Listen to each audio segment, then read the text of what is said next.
I kind of went, I've put the pedal to the metal with my anxiety. Hi, but no, you seem great. I'm happy to have you.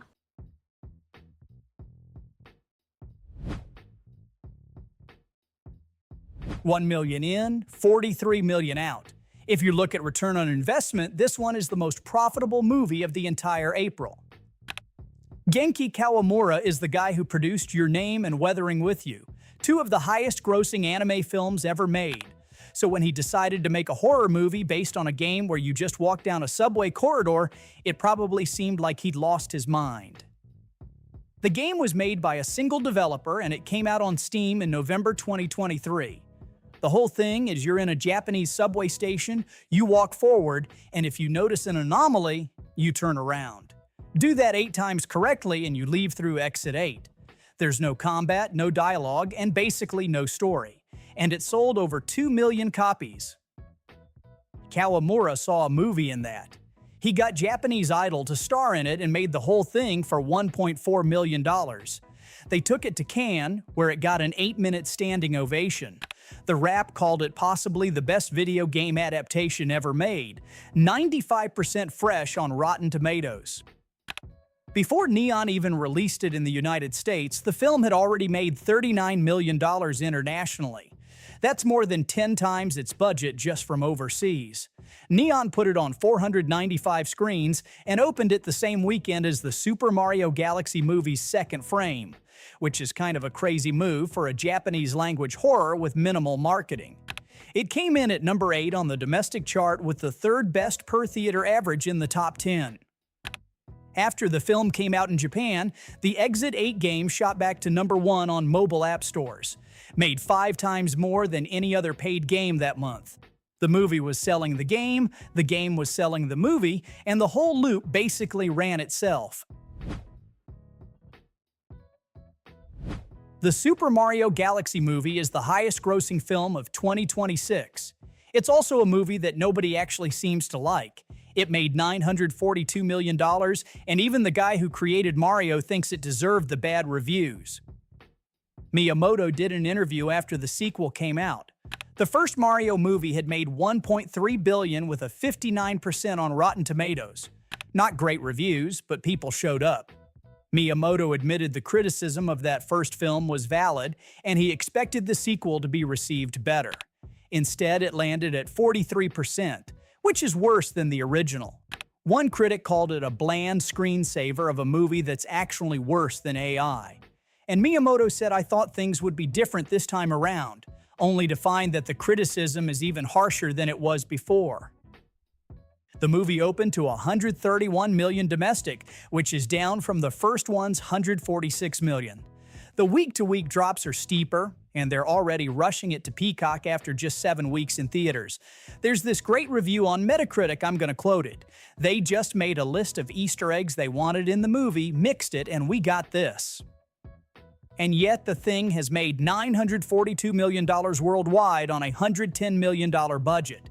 The reviews are getting worse. The openings are getting smaller, the drops are getting faster, and the franchise is still printing money. The third movie is already in development.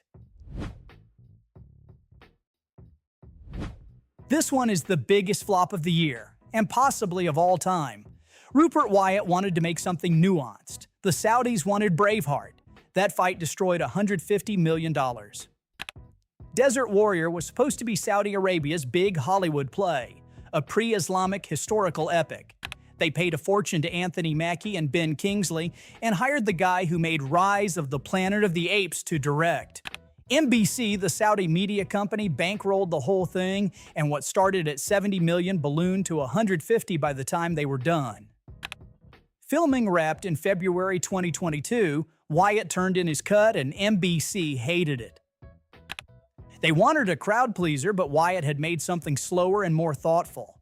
They fought over tone, over pacing, over how long the thing should even be, and eventually in April 2023, the new NBC management just removed Wyatt from the project. They fired his editor and brought in Kelly Dixon, the editor from Black Panther: Wakanda Forever, to recut the entire film, but even her version tested terribly in Las Vegas.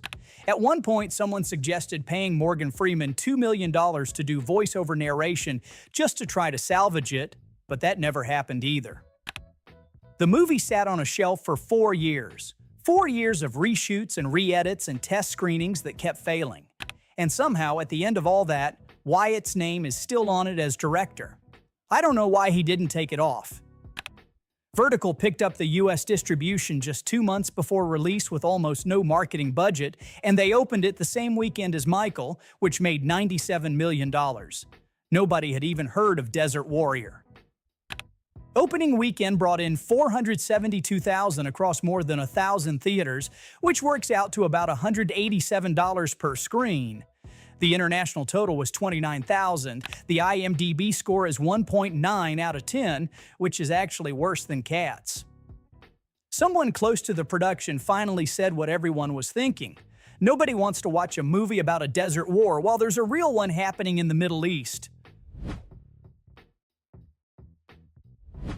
A24 knew exactly what they were doing with the drama. They marketed a school shooting confession as a wedding rom-com, watched the backlash come, and made some serious money off it.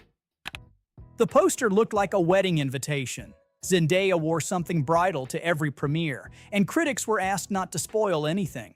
Everyone who bought a ticket thought they were getting a quirky A24 relationship comedy.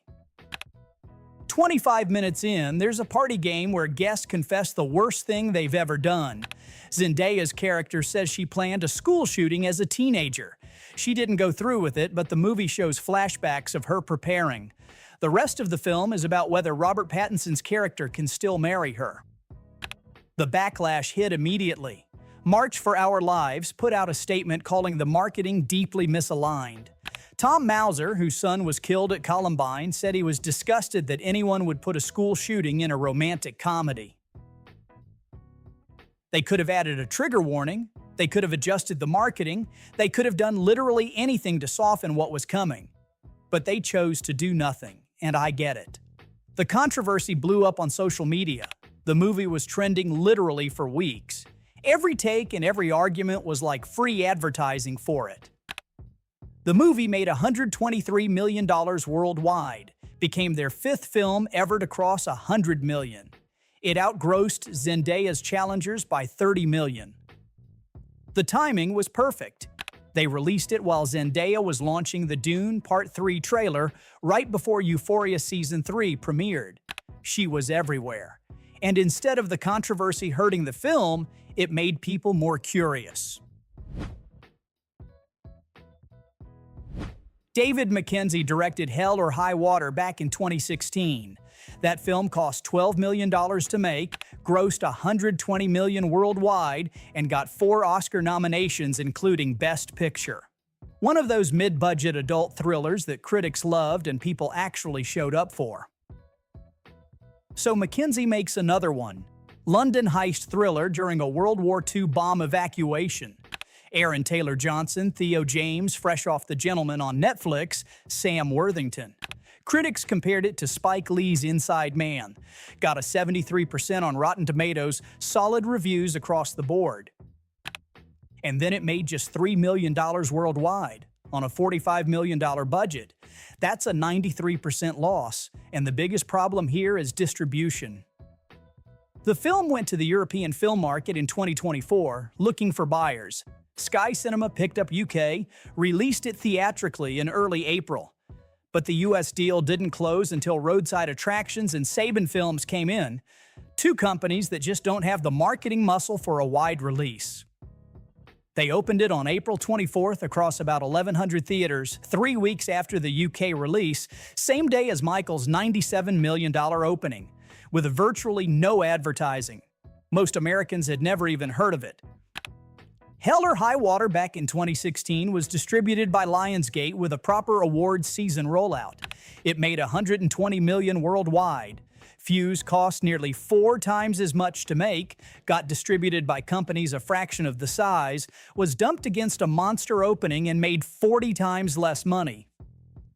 Same director, similar quality, completely different timing. 10 years ago, a mid-budget original thriller from a respected director could still find an audience theatrically. In 2026, without franchise or massive star power or a major studio push, the same type of film is dead on arrival.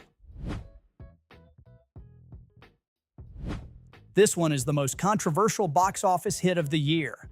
A $200 million whitewash that people loved and critics pretty much hated. The original script for Michael covered the 1993 abuse allegations. They shot scenes of investigators arriving at Neverland Ranch. Then the Jackson estate lawyers discovered a clause in the settlement agreement with the accuser. He couldn't be depicted or mentioned in any film or television production. The entire third act was unusable.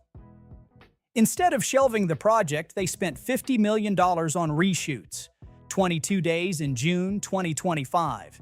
The estate covered the extra cost, which pushed the total budget to around $200 million. And they changed the ending to Jackson's bad tour in 1988, 5 years before any allegations ever surfaced. I like how someone said that it's like making an O.J. Simpson biopic that ends with him winning the Heisman Trophy. The same week the movie premiered, the Cascio family filed a lawsuit. This is a family that went on Oprah in 2010 and defended Jackson publicly, said he never did anything wrong. And now 4 of them were suing, claiming he'd abused all of them and that the estate had been paying them $2.8 million each over 5 years to stay quiet. They're suing for hundreds of millions. Also that week, Paris Jackson, Michael's daughter, sued the estate executors over the film. She accused one of them of using the movie to enrich and aggrandize himself and also called out the casting of Miles Teller to play him. And yet, despite all that, it made $97 million opening weekend. Biggest biopic debut in history, beating Straight Outta Compton's $60 million. Audience score on Rotten Tomatoes is 97%. It passed Bohemian Rhapsody to become the highest-grossing musical biopic domestically. Tracking towards $700 million worldwide, Lionsgate's biggest hit in over a decade. 4th highest-grossing film of 2026 so far. They cut the allegations out of the movie, got hit with new allegations the week it opened, and audiences gave it a 97% score anyway. This one is A24's vanity project that tanked, and there's a real band that's furious about it. Turns out a fictional band in Mother Mary is basically identical to a real band literally called Mother Mary that's been performing for a decade. The real band is run by twin sisters Elise and Lorena Wynn, who spent years building their look and identity, and then they watched the trailer and saw all of it on screen with Anne Hathaway's face attached. A24 sent them a letter claiming it was a complete coincidence. The sisters aren't buying it. They've talked about suing, and lawyers have told them they have a case, but they can't afford to litigate against a billion-dollar company. The movie itself took 3 years to get to screens. Filmed in May 2023, didn't release until 2026. Test screenings were rough. People called it bewildering, a movie about nothing. Director David Lowery himself said it was weird film and the hardest thing he'd ever done. All that weirdness didn't translate into box office. Audience score on Rotten Tomatoes was just 58%. The release strategy made things worse. They opened on 5 screens with a solid per-theater average. But when the film went wide on April 24th, it slammed right into Michael's $97 million opening. Total wide release weekend was just about $1.3 million. And then the following weekend, Devil Wears Prada 2 dropped, going after the exact same audience. $20 million budget, $2.6 million at the box office. Anne Hathaway couldn't save it, and I don't think anything actually could. Meryl Streep held Disney hostage, and it paid off spectacularly. This sequel cost $100 million to make, 2.5 times what the original cost. Director David Frankel told the New York Times most of the money went to the cast, and he wasn't kidding. Meryl Streep said no to the sequel at first, then came back and told them she doubled her asking price. She got $12.5 million up front compared to $4 million for the original. But she also demanded favored nations, which meant Hathaway and Blunt also had to get $12.5 million each. 3 leads, $37.5 million in base salary. On top of that, All three have box office bonus clauses tied to ticket sales, and those bonuses have already started paying out. Each star could earn over $20 million total. The release date was originally held for Avengers Doomsday before Disney moved it. Miranda Priestly ended up taking the Avengers slot and outperformed Thunderbolts from the same weekend last year. $77 million domestic opening, biggest of Streep's career, highest for a traditional comedy since Pitch Perfect 2 in 2015. $435 million in 2 weekends. They passed the original's entire run in just 10 days. This one was pure nostalgia play.